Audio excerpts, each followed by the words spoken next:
Thank you so much, Liz, for organizing this. So I guess the most valuable thing I could do here is to basically give a quick summary of where we've been, and then bring that into where we need to be going and how we get there. If you ask me, where are we headed? Where do we need to be headed? We are headed for a date in the future when a next generation of Americans looks back at marijuana prohibition in America the same way we look back at alcohol prohibition in America. Like, what was that about? Right? Because the bottom line is, once marijuana is finally legal, people are going to scratch their heads and say, you know, I understand it's a drug, some people use too much, it's a problem, you shouldn't drive, but you mean you actually arrested 750,000 people a year for this stuff? You actually took away people's babies because they tested positive for marijuana? You actually deprived them of all sorts of benefits or scholarships, all this sort of stuff? You discriminated? I mean, what was going on there? So we are trying and increasingly successfully moving beyond the insanity that drove marijuana prohibition in this country for much of the last century, right? That's what we're aiming for. Now, if you look back historically, what happened? Well, there was this period in the 1970s when, you know, I was in college back then, and, you know, 11 states decriminalized marijuana, NORML emerged and was doing great work. President Carter introduced a federal marijuana decriminalization bill. This was before no smoking rules. So people were smoking openly, and I remember going to see movies and smoking a joint. That person smoking a cigarette, that person a joint. You know, it was all chill. And then, it turned around fast. The Reagan era, all that sort of stuff. The most telling poll to me was the annual survey of college freshmen asking if they supported marijuana legalization. In 1979, 51% said yes. In 1989, it was down to 16% of college freshmen. Okay? Now, that's a reminder that marijuana legalization is not inevitable. And marijuana ain't going to legalize itself. It's going to happen because of smart, tough advocacy and marshaling of resources and politicians like Liz standing up and trying to make this stuff happen. But we must learn from the mistakes of the past. One of those was to think that it was inevitable and therefore we just had to sit back. Or to assume that victory is at hand and to grab for that gold ring and then fall back steps where we were before. It's to remember that back then, when people, you know, looked at the poll, only 30% of Americans then said that they wanted marijuana legal. But the culture seemed to be heading that direction. But that didn't tell us where it was going.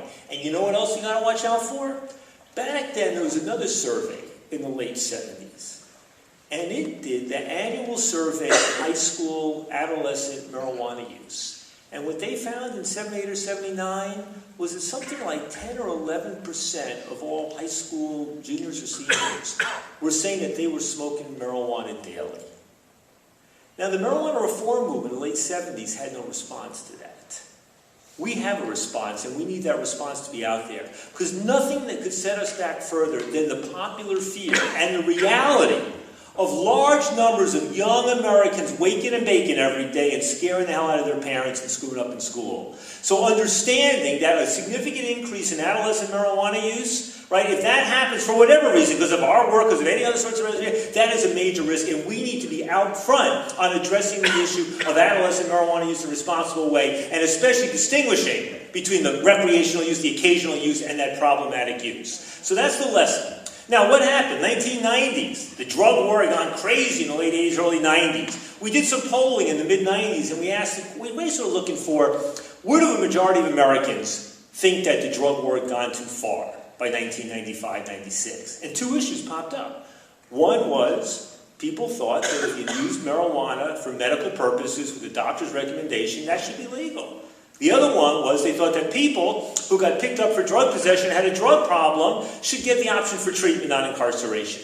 So we did ballot initiatives in 96 on both those issues, treatment in Arizona, medical marijuana in California. Started by local activists, they gave me a call, we raised the money, we did the campaign. We won that big time. California won more votes on medical marijuana in 96 than President Clinton won in his re-election in California. He won overwhelmingly. And then we did the research, and we looked at the other 25 or so states that had the ballot initiative process, mostly in the West. New York doesn't have that, right? And we looked at those states which had it, then we polled which states had significant majority in favor, right? And then we looked at where states were small enough so that we could actually do it on a budget. right? And then we ran medical marijuana initiatives in Alaska, Oregon, Washington, Colorado, Nevada, and Maine. We won all of those. And then the subsequent, since 2000, in the last 12 years, we've made it legal in another 11 or 12 states, 11 states, half through the initiative process, half through the legislative process, right? We now have, what, over a third, 40% of the country living in legal medical marijuana states. There are 1.5 to 2 million Americans who have a medical marijuana ID card issued by the local government or a recommendation from a doctor.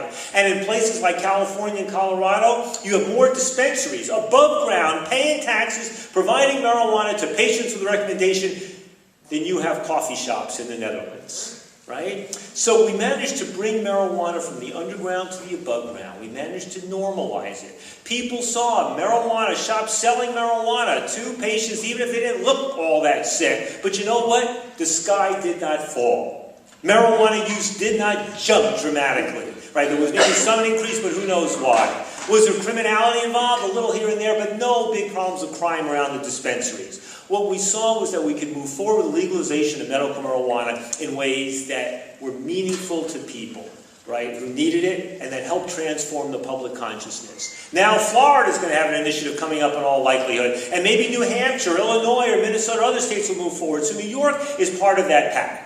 Right? It's almost embarrassing, being a New Yorker, to look around, and Connecticut and New Jersey and Vermont and Rhode Island and Massachusetts and Maine all have legal medical marijuana, and we don't. People used to say to me, so why are you focusing on medical marijuana? Is it just a Trojan horse for legalization? And I say, let me tell you something. I fight on medical marijuana for two reasons.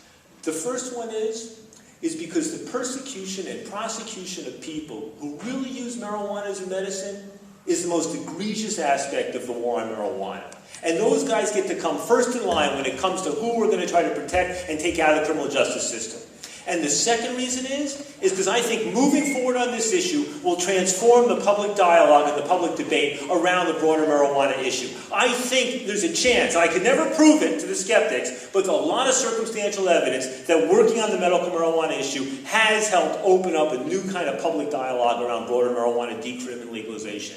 Now, the second issue was, even as public opinion has continued to increase in favor of marijuana legalization, from 36% in the Gallup poll 6-7 years ago to over 50% today, almost identically lined up with the increase for gay marriage, right? I look at the gay rights movement as kind of the big brother of the marijuana legalization movement in all sorts of ways, right? Even as that gone up, what also continued to go up was marijuana arrests until about a year or two ago. From 400,000 per year in the 1980s up to over 700,000. Half of all drug arrests in America are for marijuana possession.